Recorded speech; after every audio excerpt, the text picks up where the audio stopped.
പുറപ്പാട് പുസ്തകം അധ്യായം 14. ചെങ്കടൽ കടക്കുന്നു. കർത്താവ് മോശയോട് അരുളി ചെയ്തു, ഇസ്രായേൽക്കാരോട് പറയുക, നിങ്ങൾ പിന്തിരിഞ്ഞ് പിഹഹിറോത്തിന് മുൻപിൽ മിഗ്ദോലിനും കടലിനും മധ്യേ ബാൽസെഫോന്റെ എതിർവശത്ത് പാളയമടിക്കുവിൻ. പാളയമടിക്കുന്നത് കടലിനടുത്തായിരിക്കണം. അപ്പോൾ ഫറവോ ഇസ്രായേൽക്കാരെ കുറിച്ച് പറയും, അവർ ഇതാ നാട്ടിൽ അലഞ്ഞു തിരിയുന്നു, മരുഭൂമി അവരെ കുടുക്കിലാക്കിയിരിക്കുന്നു.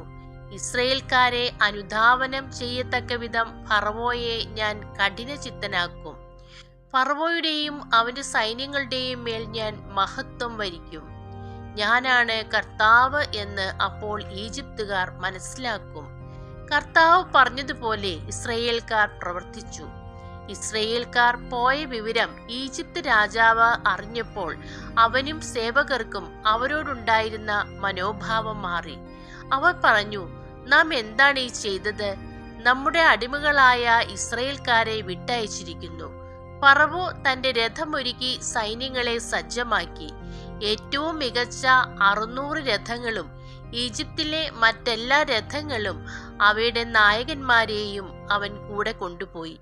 ഈജിപ്തിലെ രാജാവായ ഫറവോയെ കർത്താവ് കഠിനചിത്തനാക്കി. ധൈര്യപൂർവം മുന്നോട്ട് പോയിക്കൊണ്ടിരുന്ന ഇസ്രായേൽക്കാരെ ഈജിപ്തുകാർ പിന്തുടർന്നു. ഫറവോയുടെ തേരുകളും കുതിരകളും കുതിരപ്പടയാളികളും സൈന്യം മുഴുവനും കടൽ തീരത്ത് പിഹഹിറോത്തിന് അരികെ ബാൽസെഫോന്റെ എതിർവശത്ത് പാളയമടിച്ച ഇസ്രായേൽക്കാരുടെ സമീപം എത്തിച്ചേർന്നു.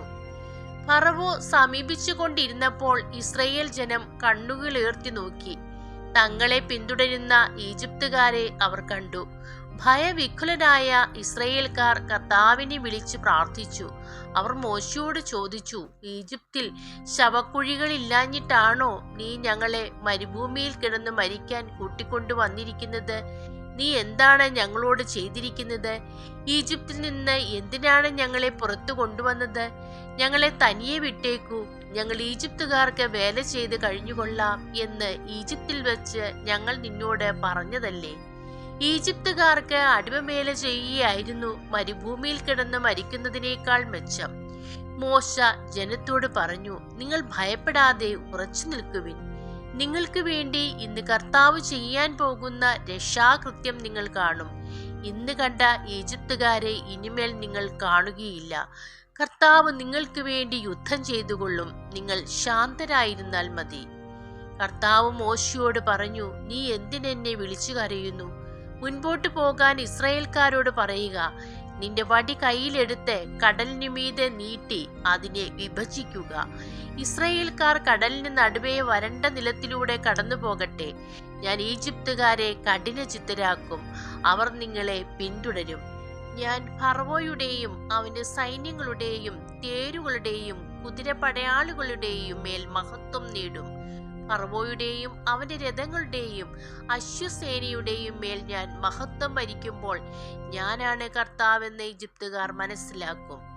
ഇസ്രായേൽ ജനത്തിന്റെ മുൻപേ പോയിക്കൊണ്ടിരുന്ന ദൈവദൂതൻ അവിടെ നിന്നും മാറി അവരുടെ പിൻപേ പോകാൻ തുടങ്ങി. മേഘസ്തംഭവും മുൻപിൽ നിന്ന് മാറി പിൻപിൽ വന്നു നിന്നു. അത് ഈജിപ്തുകാരുടെയും ഇസ്രായേൽക്കാരുടെയും പാളയങ്ങൾക്കിടയിൽ വന്നു നിന്നു. മേഘം ഇരുട്ട് നിറഞ്ഞതായിരുന്നു. അതിനാൽ ഒരു കൂട്ടർക്ക് മറ്റവരെ സമീപിക്കാനാവാതെ രാത്രി കഴിഞ്ഞു. മോശ കടലിനു മീതെ കൈനീട്ടി. കർത്താവ് രാത്രി മുഴുവൻ ശക്തമായ ഒരു കിഴക്കൻ കാറ്റയച്ച് കടലിനെ പിറകോട്ട് മാറ്റി. കടൽ വരണ്ട ഭൂമിയാക്കി. വെള്ളം വിഭജിക്കപ്പെട്ടു. ഇസ്രായേൽക്കാർ കടലിന് നടുവേ ഉണങ്ങിയ മണ്ണിലൂടെ നടന്നു. അവരുടെ വലത്തും ഇടത്തും വെള്ളം മതിൽ പോലെ നിന്നു. ഈജിപ്തുകാർ ഫറവോയുടെ കുതിരകളും കുതിരപ്പടയാളികളും തേരുകളുമെല്ലാം അവരെ പിന്തുടർന്ന് കടലിന്റെ നടുവിലേക്ക് നീങ്ങി.